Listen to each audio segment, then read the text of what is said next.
যুবকদার পরিবার এবং এখানে যারা সবাই আছেন সবার শান্তি সুস্থ চাপল তারা সবাই প্রার্থনা জানাই। সেদিকে একটা গল্প শুনছিলাম, আসলে একটা গল্পটা এরকম, শুধু রাউরকেল্লা থেকে এক পরিবার, আমাদের বসিরহাটের এক পরিবার, তারা এই রাউরকেল্লাতে চাকরি করে, খুব বড় পোস্টের একটা স্টিল প্ল্যান্টের তারা বড় পোস্টে চাকরি করে, স্বামী চাকরি করেন। এবার তারা করেছেন কি, ওই আচার্যদের কথা শুনেছেন, ইউটিউবে অনেক কথা শুনেছেন, অনেক গল্প শুনেছেন, তার প্রতি রেসপেক্টেড শ্রদ্ধা। এবারে হচ্ছে ছুটি পেয়েছেন, আমি বসিরহাটে আসছেন। তো বসিরহাটের মন্দিরের যিনি দায়িত্ব আছেন আকিঞ্চন্দার সাথে পারিবারিক সম্পর্ক, তো বলছেন আপনি যখন সবই শ্রদ্ধান্বিত আছেন তো দীক্ষাটা নিয়ে যান। তো দীক্ষা নিয়ে নিল। এবার দীক্ষা নেওয়ার পর তাদের 2-3 দিন মাত্র টাইম ছিল। তা আকিঞ্চন্দার ছেলে অমিয় বলছে কি যে আপনারা তো দীক্ষা যখন দিয়েছেন তো আপনি কবে সেই রাউরকেল্লা যাবেন, তার থেকে বরং দেওঘর একটু আচার্যের সান্নিধানে ঘুরে আসেন। তা চলো 2 দিনের জন্য যাই। এবার 2 দিনের জন্য আচার্যের সান্নিধানে আসছেন। আচার্যকে ওখানে গিয়ে অমিয় প্রণাম করতে পরিচয় করে দিচ্ছেন। আচার্যকে ছোটো কয়েকটা কথা বললেন তাকে, বলছেন আপনি অফিস থেকে ফিরবেন, অফিস থেকে ফিরে আর একদম মোবাইল আর আপনার ওই ল্যাপটপ আছে না, ওটা একেবারে দূরে সরিয়ে রাখবেন। ঘরের স্ত্রীর সাথে এসে চা খাবেন, আড্ডা দেবেন, একেবারে 2-3 ঘন্টা সমস্ত ফোন অফ করে রাখবেন। তো এটা কিন্তু করবেন বলে আচার্য ফ্যান করে উঠে যাবেন। তো তারা বসে আছেন। এবারে তারপর ওঠার আগে, ওখান থেকে ওঠার আগে তিনি বলছেন স্ত্রী একটু দূরে বলেছিলেন, স্ত্রীকে কিন্তু জানাবেন, আমার এই কথা কিন্তু স্ত্রীকে জানাবেন। তারপর হলো, এবার আচার্য ওঠেন, তো সেই 10টা 10:30 রাতের দিকে ওঠেন। রাতের দিকে 10:30টার সময় সেই দোতলার উপরে উঠছেন সিঁড়ি বেরিয়ে। এবারে তারাও সব পিছনে দেখে আমরা যেমন প্রণাম করে দাঁড়িয়ে আছেন। আচার্য ওই বাঁশ সিঁড়ি থেকে বলছেন, এই যে স্ত্রীকে বলেছেন তো, স্ত্রীকে বলেছেন তো যে কি করতে হবে আমি বলেছি। তখন তার চোখ দিয়ে 2 চোখ দিয়ে জল ভাসছে। ঘটনা হচ্ছে তার কাছে কিন্তু কোনো কথা বললেন না, কথা বললেন যে তার কারণ তার একটা স্বভাব ছিল, স্বামী স্ত্রীর মধ্যে সম্পর্ক নষ্ট হচ্ছিল একটাই কারণ, সে তো অফিসে সারাদিন ব্যস্ত থাকে। এইবার ব্যস্ততার পরে সে বাড়িতে সে স্ত্রীকে টাইম দেয় না, বাচ্চা কাচ্চা নেই। এইবার সে তার মতো মোবাইলের যুগে সে ইউটিউব ঠান্ডা করে সে তার মধ্যে ডুবে থাকে। এইবার বউয়ের মতো তার মতো এদিকে অফিসেও একাকিত্ব, অফিস থেকে বাড়ি ফেরার পর একাকিত্ব, এমন একটা অবস্থা আসলে জানলেন করতে। এবার এই যে ঠাকুর যে বলছেন যে সংসার জীবনে যারা কৃতকার্য বা অকৃতকার্য যদি ধরি, তার ধর্মজীবন কিন্তু অকৃতকার্য হয়ে যায়। এই সংসার জীবনটাকে এমন করে সুন্দর করে সাজাতে হবে। ঠাকুর দেব বলছেন ঘরের গৃহিণীকে চড়ানো যাবে না, যদিও বিপদ আমাদের চটে দেয় মাঝে মাঝে, রসিকতা করছে আর কি, সব বাড়িতেই একই রকম পরিস্থিতি। ঠাকুরের কাছে এই প্রশ্নের রসিকতার গল্প শেষ করেছে। সেটা হচ্ছে ঠাকুরের কাছে এরকম একজন দম্পতি গেছেন, গিয়ে প্রশ্ন তুলেছেন, ঠাকুর এই বউয়ের সাথে পারা যায় না, বুঝলেন, বউ অশান্তি, কোষ কি সারা, হ্যাঁ কোষ কি, হ্যাঁ বউয়ের সাথে আমি দেখিস না, বড় মার সাথে তোদের বড় মা বলিস, বড় মার সাথে কেমন করি, তাকে কেমন পোষণ করি, হ্যাঁ যে যা খুশি হয় তাই করি।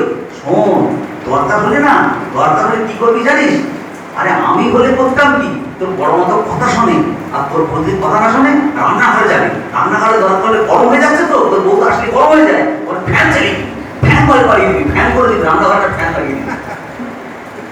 চিন্তা করেন ঠাকুর কোথায় গিয়ে হাত দিচ্ছেন, মানে বউ গরম হয়ে যাচ্ছে, বলে বউ ঠান্ডা করার জন্য বলছে রান্নাঘরটা ফ্যান চালিয়ে দিবি। তো এই যে ছোট ছোট গল্পগুলো, তুকগুলো, মানে আমরা প্রত্যেকটা সংসার জীবনে এরকম করে আমাদের চলার নিয়ম কিন্তু ঠাকুর শেখাচ্ছেন। তো এবার আচার্য পরম্পরায় সে কিন্তু প্রত্যেকটা জায়গা থেকে কিন্তু ছোট ছোট হাত দিচ্ছেন, এত ছোট ছোট করে হাত দিচ্ছেন, ছোট ছোট করে আমাদের চলার পথটাকে ধরে দিচ্ছেন। তো সেখানে সেদিন বসে আছি, আর আমি সেদিন একটা জায়গায় শুনছিলাম যে গুরু কথার মধ্যে একটা গুড় ধাতু আছে, যে গুড় ধাতুর মধ্যে গিরি ধাতু একটা আছে, এর মানে হচ্ছে সর্বশ্রেষ্ঠ জাননকারী, এর মানে হচ্ছে সর্বশ্রেষ্ঠ জাননকারী। গুরু কথার মধ্যে অনেকগুলো অর্থ আছে, একটা অর্থ হচ্ছে সর্বশ্রেষ্ঠ জাননকারী। তো তিনি কেমন করে যাজন করেন, আমরা যাজন করি আর তার যাজনটা কেমন হয়। একটা স্বামী স্ত্রী আসছে, এসে সেখানে বসছে। তো সেই ভদ্রলোকটি বলছে, দাদা আমরা তো মাছের ব্যবসা করি। দাদা সব শুনলেন, কিছু বলছেন না। এখন তো বিভিন্ন পরিস্থিতিতে তো সব ব্যবসাটা চেঞ্জ হয়ে গেছে, তো ওইভাবে সংসার চালাতে কিছু বলছেন না। তো উনি কে, মানে আমার স্ত্রী। এবার বলছেন যে মা তুমি ভালো আছো? হ্যাঁ ভালো আছো। তো হচ্ছে আমি তো 3 মাসের সন্তান সম্ভব। এবার দাদা বলছেন, শোনেন কি প্রসঙ্গ বলছেন। দাদা তার ছেলেদের সাথে গল্প কথা বলছেন না, বলছেন যে শোনো মা, তোমার স্বামীর কাছ থেকে তুমি কি পেয়েছো? একটি বিন্দু পেয়েছো। বিন্দুটাকে তুমি কি করেছো? তোমার গর্ভে তুমি ধারণ করেছো। সেটাকে তুমি 10 মাস 10 দিন ধরে তুমি বাড়ানোর চেষ্টা করছো। 10 দিন 10 মাস পরে যখন সে বেরিয়ে আসবে, তখন তার হাসি, তার খেলা, তার লীলা সবটা দেখে তুমি আনন্দ উপভোগ করবে।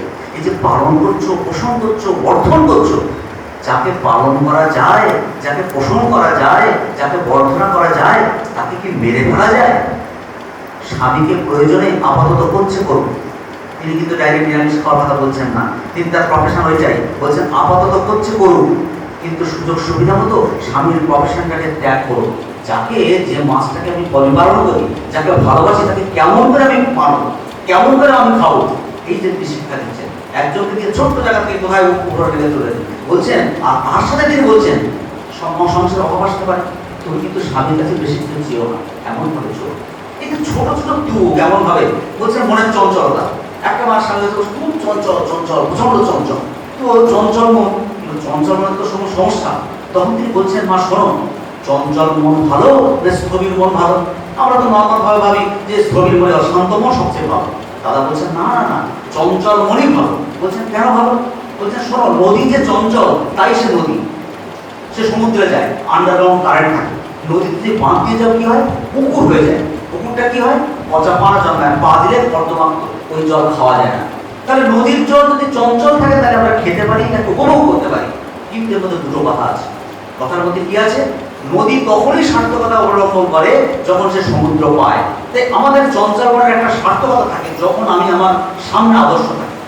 তাই চঞ্চল মন, প্রত্যেকটা মানুষের জীবনে চঞ্চলতা আছে, প্রত্যেকটা মানুষের জীবনে। কিন্তু যার জীবনে চঞ্চল মনের টার্গেট না থাকে, গোল অ্যান্ড গোল ঈশ্বর না থাকে, তখন কিন্তু চঞ্চল মন দিয়ে ওই সমুদ্র নদীর জলের মতো, গঙ্গা জলের মতো পান করা যায় না। আর এই চঞ্চল মন দিয়ে যার জীবনে ঈশ্বর থাকে না, ওরা খারাপের দিকে চলে যায়। যাই হোক, এই কথাই বলে শেষ করি। সবার শান্তি এবং স্বস্তি হোক। জয় হোক।